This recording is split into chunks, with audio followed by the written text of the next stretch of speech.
Hello, and welcome to the Active Play, Active Learning video training on using playground markings for active learning. My name is Kelly, and I am the project coordinator for the Active Play, Active Learning project hosted by the Michael and Susan Dell Center for Healthy Living. During this video training, we'll demonstrate how to use playground markings to get your students up and moving during the school day in 6 easy steps. By the conclusion of this video, you should feel confident in capturing the attention of your students using start and stop signals, in taking your students out to the playground, and in leading your students in a playground marking game. Let's get started. The Active Play, Active Learning team suggests 6 steps for active learning with playground markings: preparation, classroom management and safety, journey to the playground, warm-up, playground marking activity, and reflection. We will go over each of these steps in this video. The first step in using playground markings is preparation. Preparation is important to ensuring successful engagement of your students in active learning on the playground. Preparation involves identifying an activity or two that align with the academic topics you are aiming to reinforce, and gathering the materials to take to the playground. Refer to your Active Play, Active Learning Playground Markings Guide for help identifying an activity. The second step in using playground markings is classroom management and safety. It is important to set expectations with students regarding behavior and safety before taking them to the playground. Before leaving the classroom, review with the students the expectations for working together. Expectations may include respect each other, keep your space, and safety first.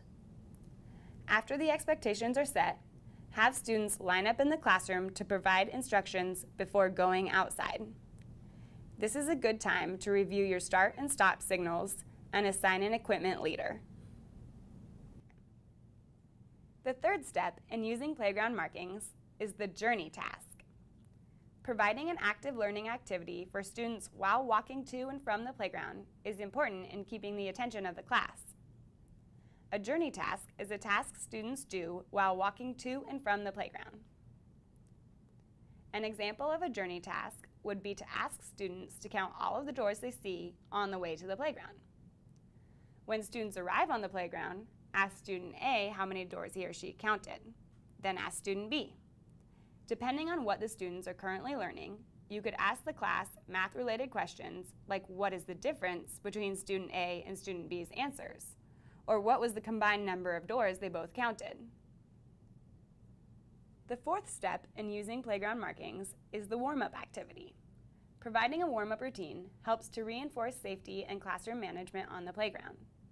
One example of a simple warm-up is telling students to hit the trail and have them walk around the perimeter of the playground or the playground marking.